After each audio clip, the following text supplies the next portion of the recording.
ইয়াহজানুন।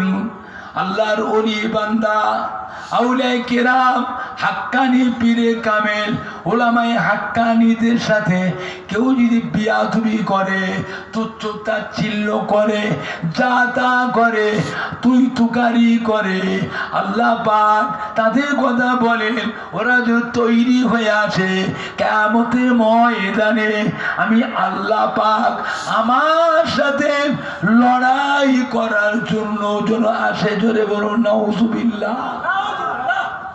খুব সাবধান। কোথা আছে? হ্যাঁ, সারা জীবন নাফরমানি করেছো, বাপ মায়ের সাথে বেয়াদবি করেছো,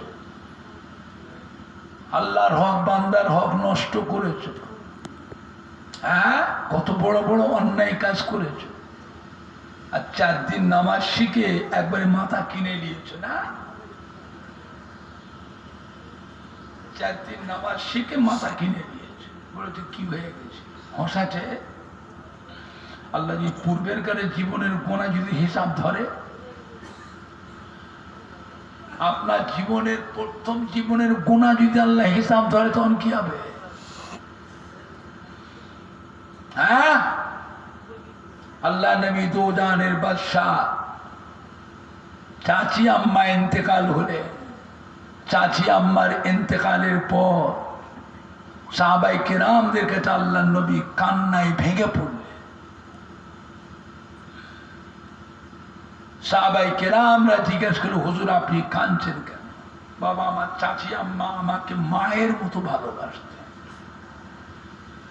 মায়ের মতো স্নেহ করতেন, মায়ের মতন আদর যত্ন করতেন। আজ আমার চাচি আম্মা ইন্তেকাল হয়ে, আমার চাচি আম্মার কবরটা কে খুঁড়বে? সাহাবায়ে কেরামরা, আপনারা আমার চাচি আম্মার কবরটা খোঁড়েন। সাহাবায়ে কেরামরা চাচি আম্মার কবর খুঁড়লেন। কবর খুঁড়ে আল্লাহ নবীকে খবর দিলেন। আল্লাহ নবী চাচি আম্মার কবর দেখতে এলেন। কবর দেখতে এসে কবরের উপরে বসলেন, পা মোবারকটা কবরের ভিতরে ঝুলিয়ে দিলেন। কবরের 2 পাশের মাটিতে 2টো হাত দিয়ে এমনি করে মাথা হ্যাঁ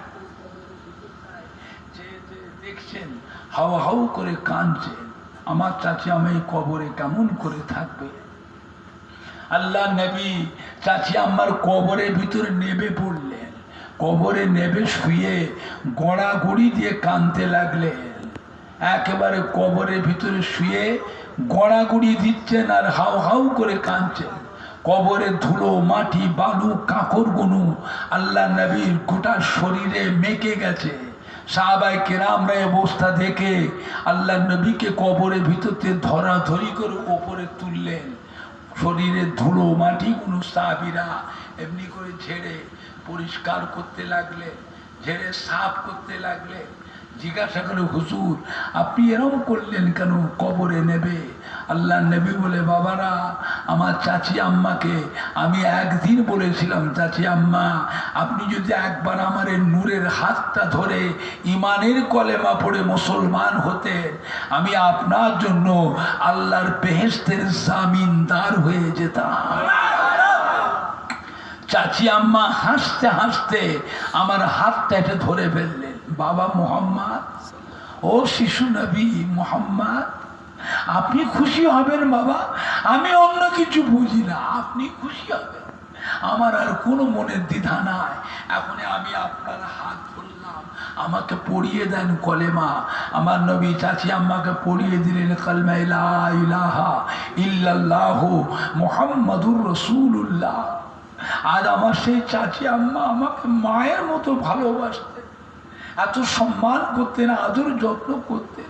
আজ আমার চাচি আম্মা ইন্তেকাল হয়ে গেছে, আমি আমার গায়ের জুব্বা দিয়ে চাচি আম্মাকে কাফন করে দিয়েছি।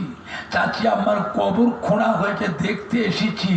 কবরটা দেখতে এসে কবরের ওপরে বসে চেয়ে চেয়ে দেখছি, মনের মধ্যে আমার একটা আওয়াজ হচ্ছে, আল্লাহ পাক যদি চাচি আম্মার ইমানের কলেমা পড়ার আগের গুনার যদি হিসাব জিজ্ঞাসা করে, চাচি আম্মার শরীরটাকে কবরের মাটি চূর্ণ বিচূর্ণ করে ফেলবে। এই জন্য চাচি আম্মার কবরে নেমে পড়লাম, শুয়ে গড়াগড়ি দিলাম। কবরে ধুলো মাটিগুলো আমার শরীরে মেখে গেল, লেগে গেল।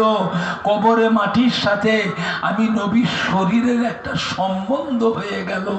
কবরের আর ক্ষমতা নাই আমার চাচি আম্মার শরীরটাকে আর স্পর্শ করতে পারবে না। জোরে বলবেন না? আর একটু জোরে বলা যাবে না?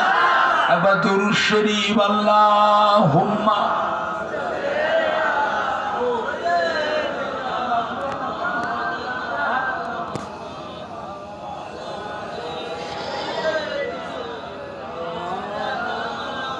আল্লাহুম্মা সাল্লি আলা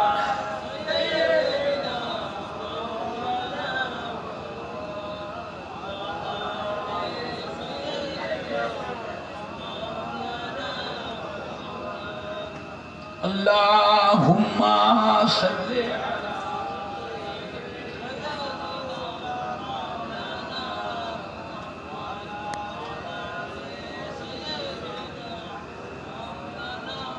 জোরে জোরে কালমা লা ইলাহা ইল্লাল্লাহ